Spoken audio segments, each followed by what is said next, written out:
President wetu alisema siku ya leo ni siku ambaye tutachukua kukumbuka wale walishikwa na hii janga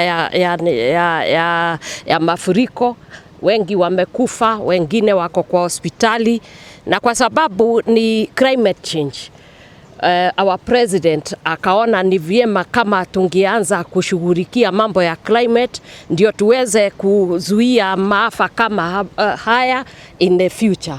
So we are here today making sure that we are not only remembering the ones who are affected by the floods. Many families have been displaced, others have died, others are in hospital, and others we don't even know where they are. And so as we come today, we are just looking into a situation that we can be able to change. Every person, every individual, wherever you are, you ought to take care of the environment.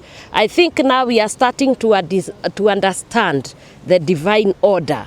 Amri ya Mungu. Since they came, you can see they are the ones who are going, they are the ones who are digging the holes, they are the future, they are the potential that we need in areas of food security, in areas of even these biodiversity corridors.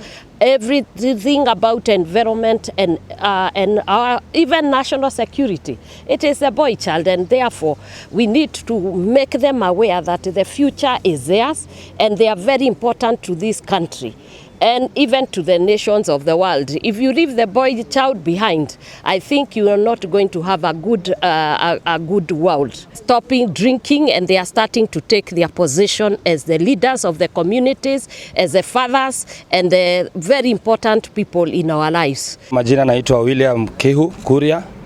Mimi ni mmoja wa group ambaye inafanya reform huko mtaani. Mimi nimetoka Dagoretti Kona.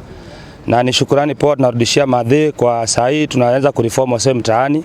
Na pia leo tumechukua jukumu kukumbuka wale wote ambaye walibebwa na mvua. Tukasema leo tushirikiane na tukuje tupande miti.